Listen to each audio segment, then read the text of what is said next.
Assalamualaikum warahmatullahi wabarakatuh.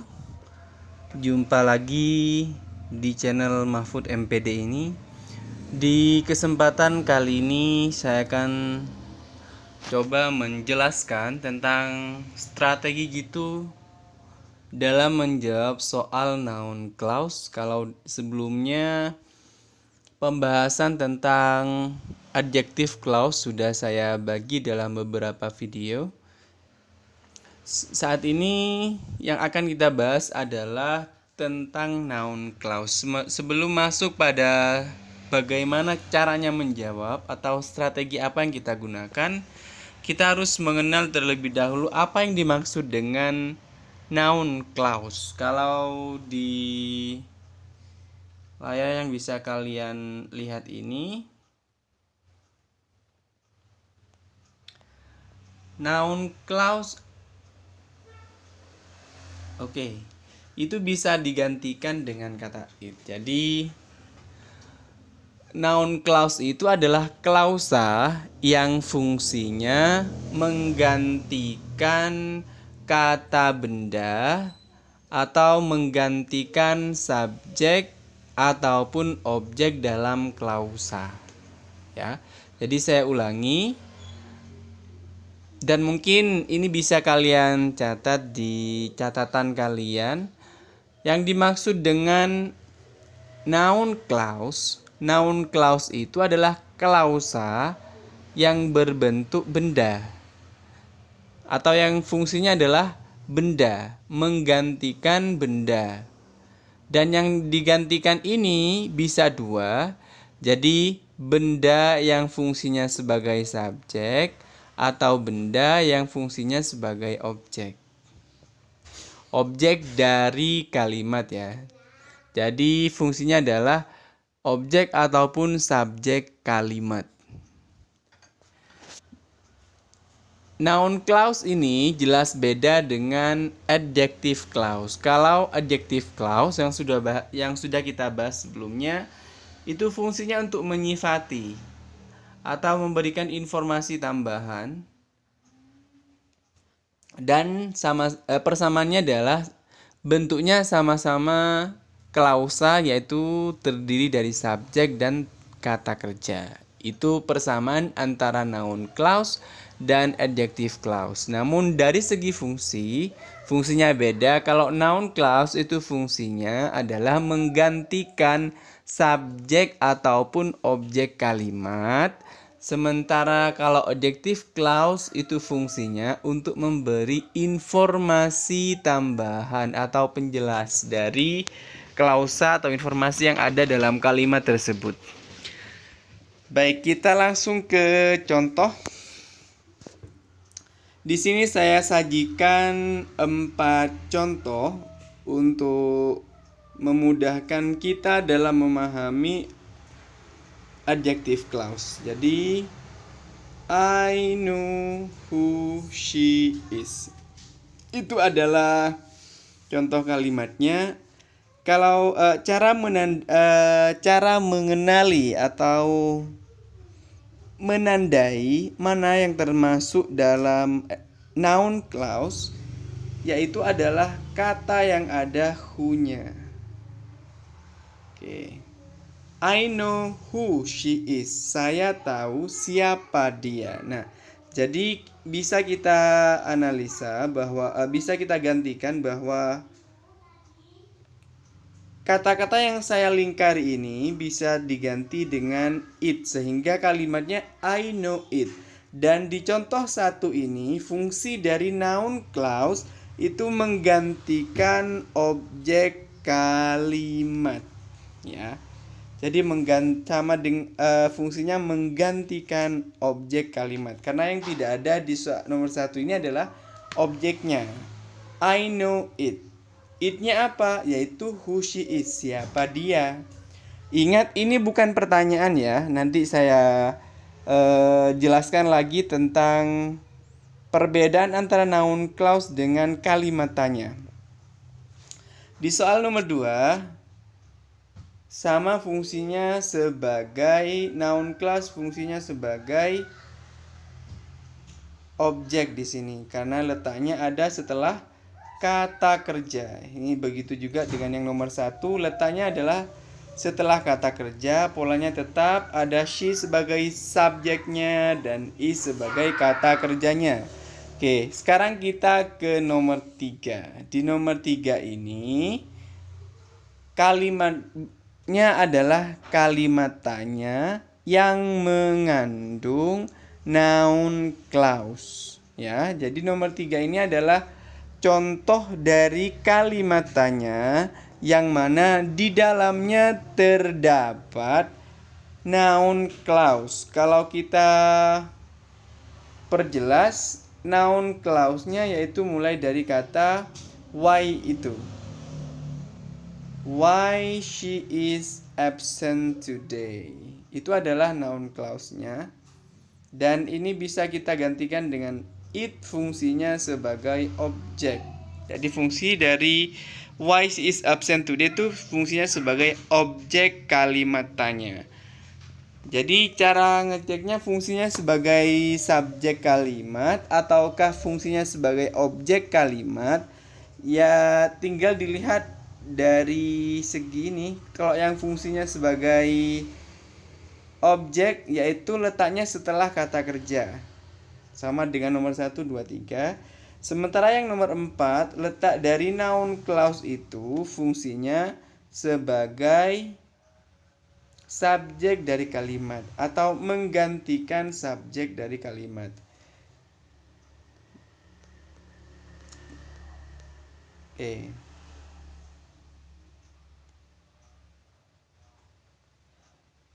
That you are a male is undebatable.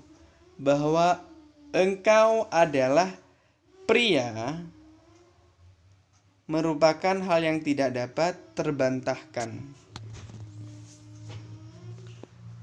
Bahwa dirimu adalah laki-laki merupakan hal yang tak terbantahkan.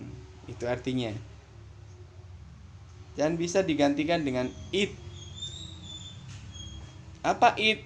Bahwa it itu maksudnya adalah that you are a male, bahwa dirimu adalah pria atau laki-laki. Seperti itu ya. Ini nomor 4 ini adalah contoh dari noun clause yang letaknya ada di awal dan fungsinya sebagai subjek. Oke. Baik, itu adalah contoh-contohnya. Sekarang kita analisa perbedaan kalimat tanya dengan noun clause. Oke.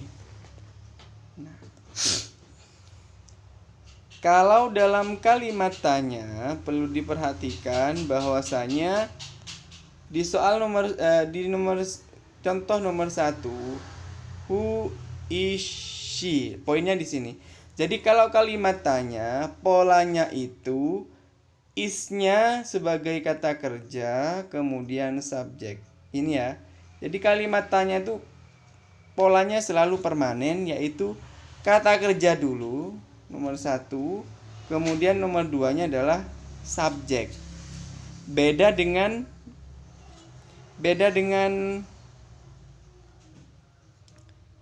noun clause. Kalau kalimat yang mengandung noun clause, polanya adalah subjek dan kata kerja. Ini. Jadi she sebagai subjek, is sebagai kata kerja.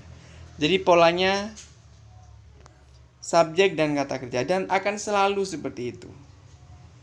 Ya, beda dengan kalimat tanya. Kalau kalimat tanya, kata kerja dulu baru subjeknya. Apakah kamu lapar? Oke.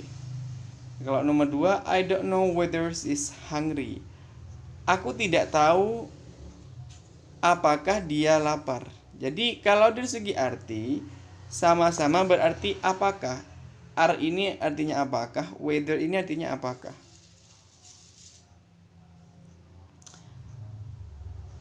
Kemudian who berarti siapa, di sini pun who berarti siapa.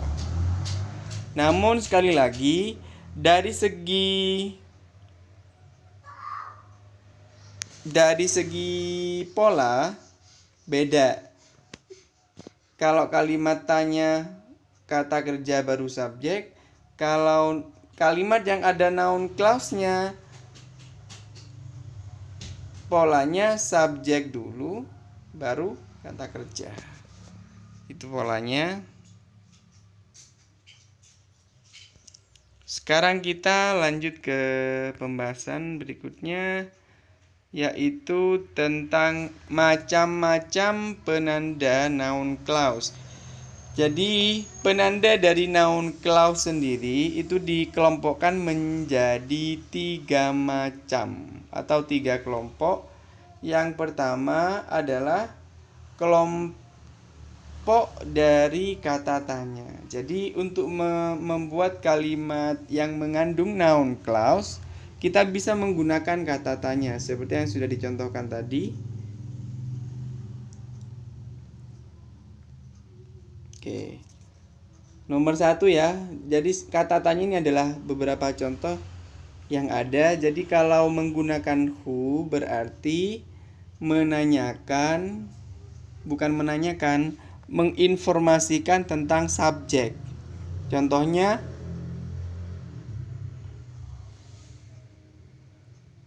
aku tidak tahu siapa dia.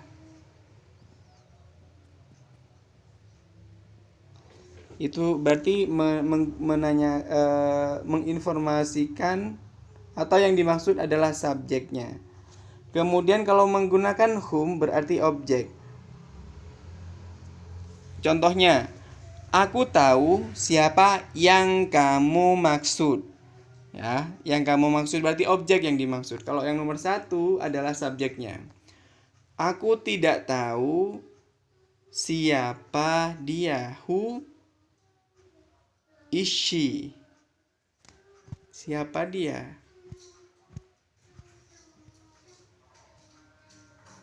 Maaf. Saya ralat untuk yang nomor 1 ya. Untuk yang nomor 1, aku tidak tahu siapa yang makan nasi ini. Berarti jawabannya misalnya kucing. Kucing makan nasi. Kucing yang memakan nasi, itu yang nomor 1. Kalau yang nomor 2 yang sudah seperti yang sudah saya contohkan tadi sudah betul. Sekarang penggunaan dari whose. Whose itu tentang milik. Misalnya, mereka bertanya, bukunya siapa ini? Mereka bertanya, bukunya siapa ini? Jadi ini menggunakan whose. Kemudian untuk 4 itu menjelaskan tentang kegiatan. Kalau menggunakan when berarti yang dimaksud adalah waktu, where berarti tempat, why berarti alasan, which pilihan. Aku tidak tahu baju yang mana yang harus aku pakai, itu pilihan namanya. I don't know which clothes I should wear. Itu contohnya. Kemudian yang nomor 9 adalah how. How itu menjelaskan tentang cara atau keadaan. Jadi ketika menggunakan how berarti menerangkan tentang cara atau keadaan.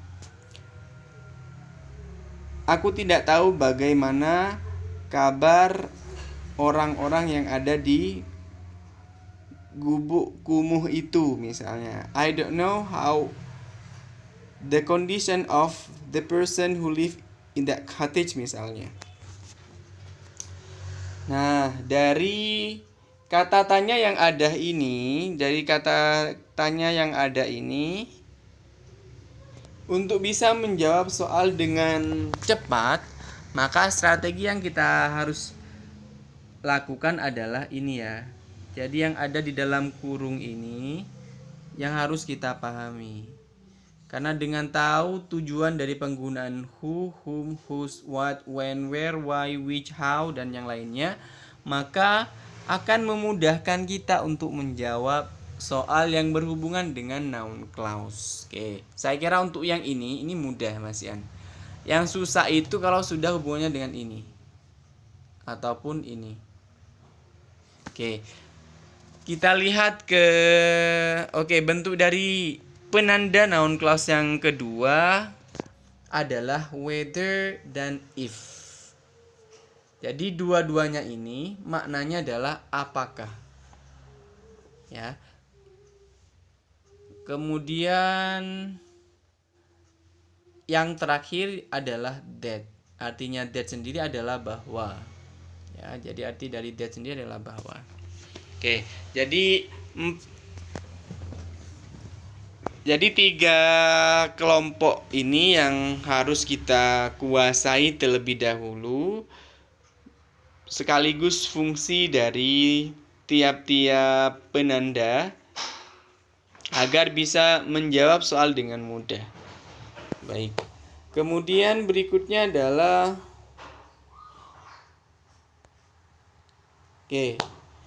kita akan coba mempraktekkan caranya menjawab soal yang berhubungan dengan noun clause secara benar. Jadi caranya adalah kita harus tahu terlebih dahulu bahwa yang dimaksud dengan noun clause itu fungsinya adalah sebagai subjek ataupun sebagai objek kalimat. Maksudnya menggantikan subjek ataupun objek kalimat. Itu dulu ya yang harus kita pegang. Baru setelah itu kita pahami dari segi konsepnya. Jadi ini memang melibatkan fungsi atau arti dari suatu kalimat untuk bisa menjawabnya. Dan akan terbantu, pemahaman itu akan terbantu jika kita tahu macam-macam dari penanda tadi. Makanya kita kuasai dulu 3 kelompok besar dari penanda noun clause itu. Kalau itu sudah kita kuasai, baru kita bisa mengerjakan soal tentang noun clause seperti yang dicontohkan di nomor 1 ini. Untuk nomor 1, strateginya adalah kita harus mampu membaca atau menganalisa letak dari noun clause-nya, apakah ada di awal ataukah di akhir. Kalau di awal berarti fungsinya sebagai subjek, kalau di akhir atau di tengah berarti fungsinya sebagai objek. Ternyata ini ada di akhir, berarti fungsinya adalah sebagai objek. He sebagai subjek dari noun clause-nya. Kemudian put ini sebagai kata kerja dari noun clause-nya. The man finally remembered. Nah, ini penandanya. Sudah jelas remember itu adalah kata kerja. Kata kerja dari kalimat ini. Dan setelah kata kerja jelas butuh objek. Dan objeknya sudah diuraikan dalam bentuk noun clause atau klausa benda. Baru kita setelah tahu ini ya, setelah tahu fungsinya sebagai objek kalimat, maka sekarang kita bicara tentang konteksnya. The man finally remember. Ingat, pria ini akhirnya ingat. Ingat apa? Nah, baru kita lihat ke petunjuk berikutnya. He put his wallet. Dia ingat titik-titik dia menaruh dompetnya. Berarti kira-kira apa? Kalau kita menggunakan what? Ingat dia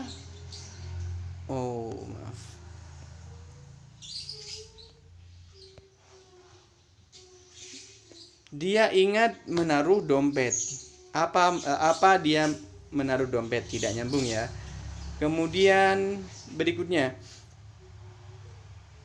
akhirnya dia ingat di mana dia menaruh dompet. Lebih pas yang B. Jadi jawabannya adalah B. Kenapa? Karena lebih menekankan atau yang dituju adalah tempat, atau yang diingat adalah tempat. Tempat di mana dompet itu ditaruh. Aku ingat tempat, sehingga kita memilihnya yang B. Sekarang nomor 2. Nomor 2 kita analisa terlebih dahulu. Ada di depan berarti penandanya ada di depan, berarti fungsi dari noun clause ini adalah sebagai subjek kalimat ya. Sekarang kita analisa berikutnya. The cat never has egg is true. Oke. The cat never has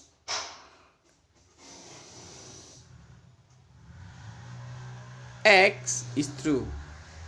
Kucing tidak pernah memiliki telur adalah benar ya. Jadi ini yang biasanya sering kali muncul dalam soal noun clause, dan jelas bukan why. Kenapa kucing tidak pernah memiliki telur adalah benar, tidak nyambung. Apakah kucing tidak pernah memiliki telur juga tidak nyambung kalau kita pilih A. Kalau kita pilih that dan when, bahwa kucing tidak pernah memiliki telur merupakan hal yang benar. Kalau kita milih yang D misalnya, ketika kucing tidak pernah memiliki telur adalah benar. Ketika berarti ada saatnya, kalau kita pilih yang D, ada saatnya kucing itu punya telur. Kalau kita memilih ketika, karena hubungannya dengan waktu kan. Berarti ada waktu di mana kucing memiliki telur dan ada waktu di mana kucing tidak memiliki telur.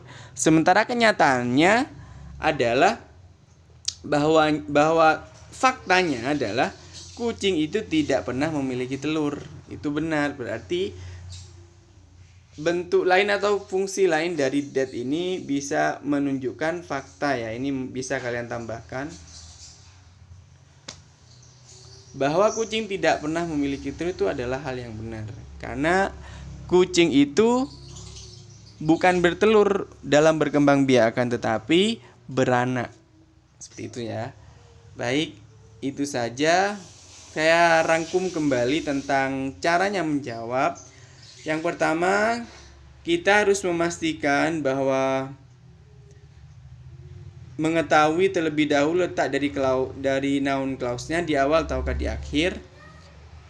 Di awal berarti berfungsi sebagai subjek, kalau di akhir berarti berfungsi sebagai objek. Baik, setelah tahu baru kita ke konsep atau ke konteks. Konteksnya membicarakan apa? Kalau membicarakan tentang seperti nomor 1, ingat apa? Ingat tempat, berarti pilihlah where. Kalau seperti nomor 2,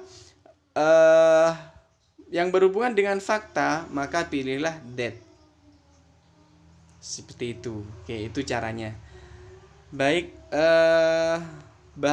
pembahasan berikutnya adalah tentang latihan soal. Jadi, untuk mengecek pemahaman kalian sudah paham apa belum, silakan mengerjakan latihan di slide berikutnya. Setelah ini perintahnya ini, jadi kalian diminta untuk ya, ini ada sebanyak 3 instruksi di sini, silakan dipahami sendiri. Dan ada sebanyak 10 soal. Di sini kalian diminta untuk memilih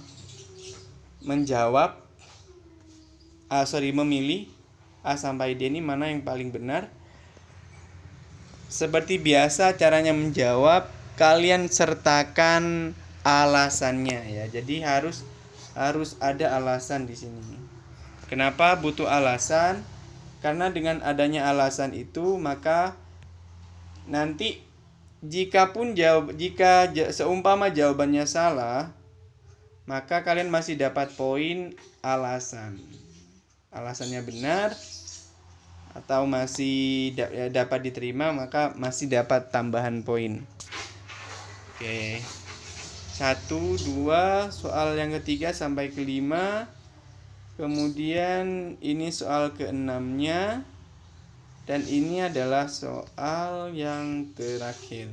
Oke, selamat mengerjakan. Saya akhiri. Assalamualaikum warahmatullahi wabarakatuh.